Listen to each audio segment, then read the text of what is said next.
ओम ब्रह्म परम ब्रह्म कुल मालिक राधास्वामी दयालंक चरण रे मोर कोटि कोटि प्रणाम। श्री श्री लक्ष्मी माँ चरण रे मोर प्रणाम। श्री श्री बड़दादा चरण रे मोर प्रणाम। आजिर आचार्य ठाकुर परिवार समस्त चरण रे मोर प्रणाम।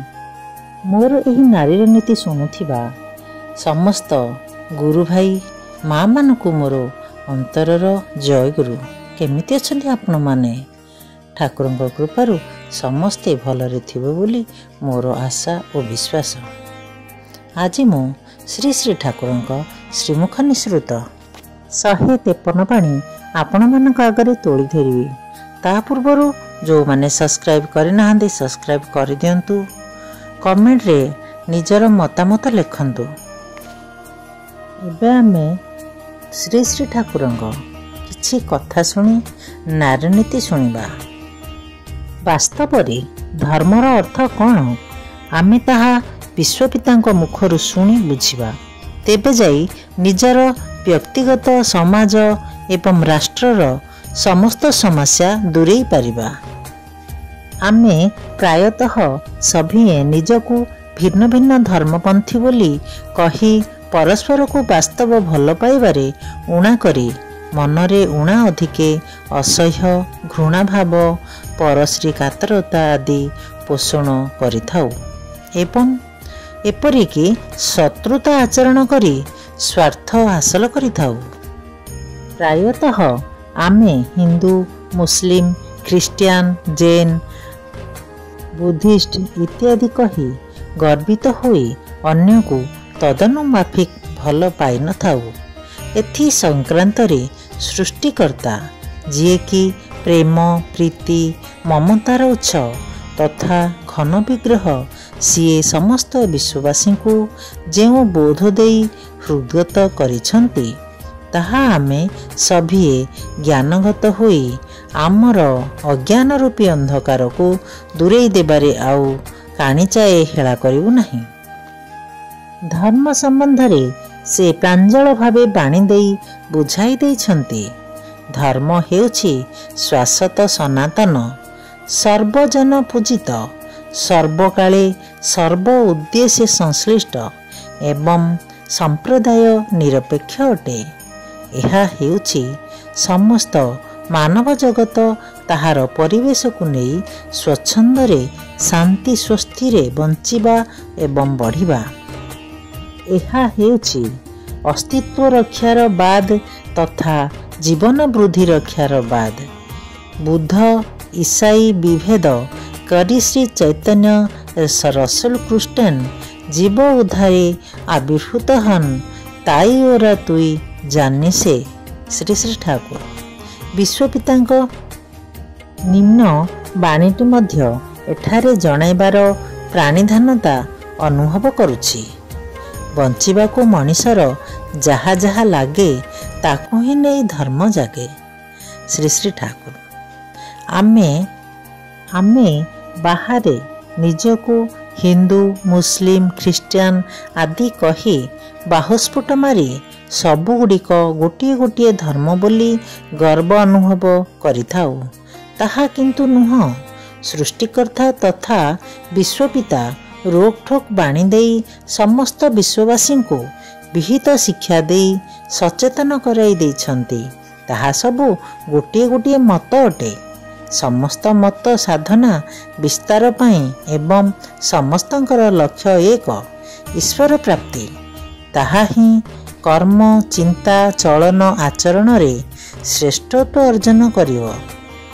आमे मध्य धर्म विज्ञान राजनीति आदि को भिन्न भिन्न बोली ग्रहण करिथाउ।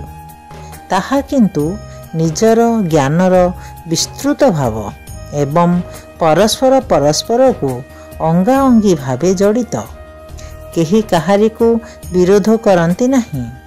आमे माने आजी ज्ञान रे अंध होई एवं निजर प्रवृत्ति भाषरे छंदी होई आत्मस्वार्थर सारथी होई सांप्रदायिक विभेद गोष्ठी विवाद तथा सृष्टिर विलोपता सृष्टि करुअछे। आत्मस्वार्थीर गंडी भांगिबा पाई बुद्धि विवेकर विकास ମାନବିକତା ତଥା ମଣିଷପଣିଆ ଏବଂ ପ୍ରେମ ପ୍ରୀତି ମମତାକୁ ନିଜ ଭିତରେ ଫୁଟାଇବାକୁ ହେବ।